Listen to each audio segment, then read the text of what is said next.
Okay, so we've officially tore it down as far as we need to. Today we will be installing the timing cover along with the water pump, maybe the low pressure oil pump, can't remember. And then maybe we'll flip the motor and put the pickup tube on, because you cannot forget to put that pickup tube on before you put your oil pan on. If you do, you gotta take it back off. And that's probably how far we'll get today. Go ahead. So we're prepping the timing cover to be installed on the engine. And you got two gaskets, which you can see here. And they just have these little tabs on, you just push them with your fingers. And then what you want to do is you want to get Ford Motorcraft silicone, and you're going to put a bead here, here, and here, because these are where oil is kept. These are where water is kept. So on the ones with water, some guys like to do it this way, some guys don't. Some people just put it in with the gasket. What I'll do, and what I've done for years, is I take some water pump thermostat housing, RTV, I take some and I just put it on the outside of this gasket right here, but only on the blue gasket. And then once that's ready to go, we'll put it on the engine. So again, I'm using the blue RTV for the water pump gasket side. And a lot of guys may not like doing it this way, might hurt some feelings, but I've done this many times and I've had good success with it. All you're doing is just, that RTV takes up any imperfection that the gasket will miss. And you're not putting a lot on, as you can see. I'm not slathering it, I'm just putting it just a little bit. Because once you torque it down, it's just gonna help it hold that much more. You do wanna make sure your gasket is set down inside.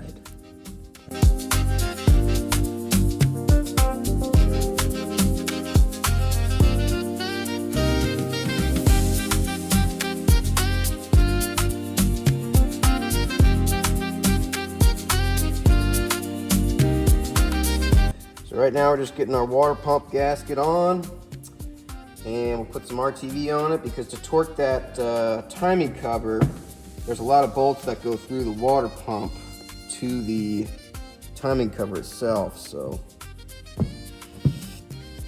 we shouldn't get this gasket on here because I don't want my RTV to set too long on my timing cover before this one goes on.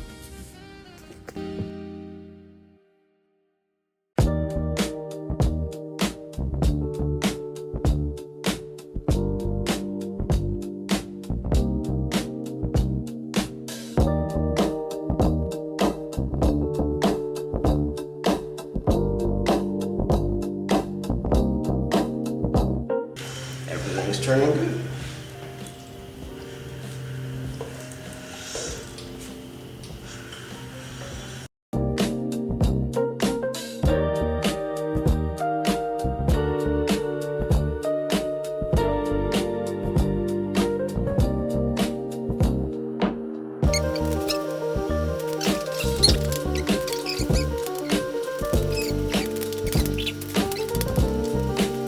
Assemble the oil cooler, bolt it on, and we'll probably finish up the water pump, put the high pressure oil pump on, put the gear cover back on, and maybe the headers as well for today. So a tip with doing this job, two ways of doing it. Take your O-rings, put them on a board, and put the board over like a wood stove and let them get nice and warm. Or take a mug, get some boiling hot water, and let those seals sit in there for a minute or two, and get them nice and warm, nice and soft. And then they go right on. Green first. And then make sure you don't roll it. It's not twisted. You want to get it down on there without rolling it. It needs to be straight. That looks good. And then you take your black. I'll dry this one off just a little bit. Black goes on, no problem. No problem. Easy peasy. Same thing on the other side.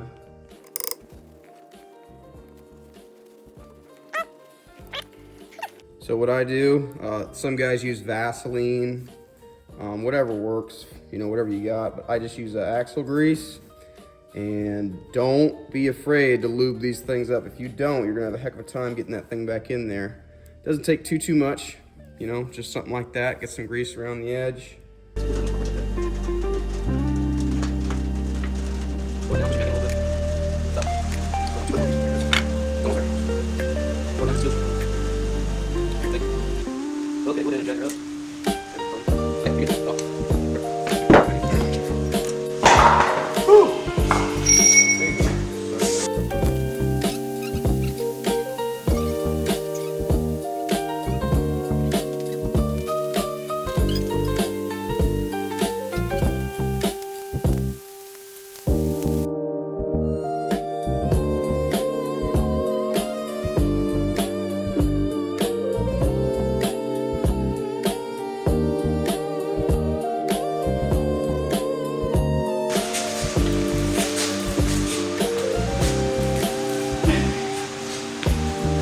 You know, we have to listen to all these things.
Well,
this is good.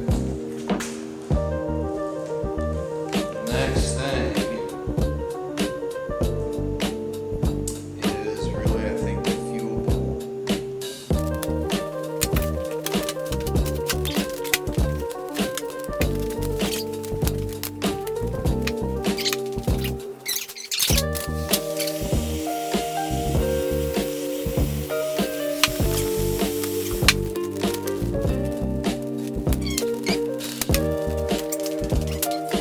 Okay, so when you're rebuilding these bowls, this little plastic filler neck is reverse thread. So lefty tighty, righty loosey.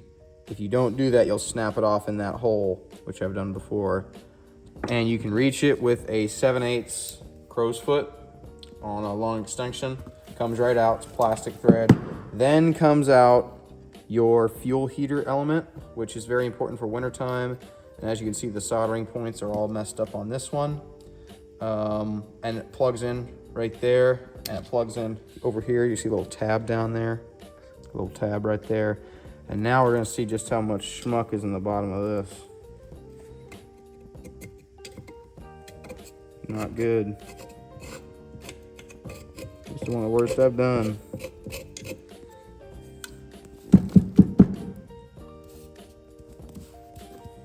Just crap, yucky. So now we're at the point of just cleaning. So you go down in there, screwdriver, whatever, clean all this junk out.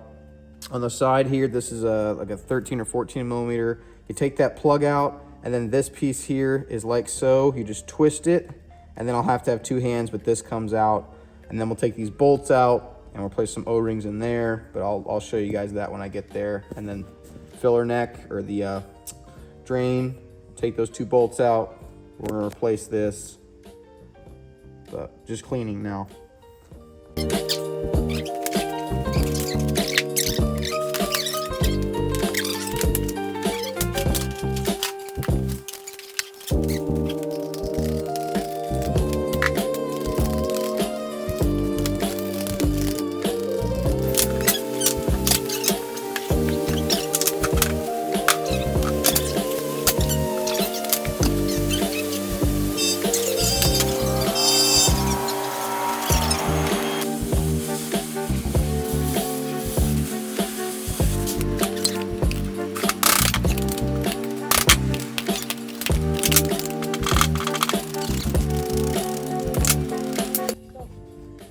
Okay, so I just want to start off by saying this is not a how-to on how to rebuild a 7.3 OBS turbo.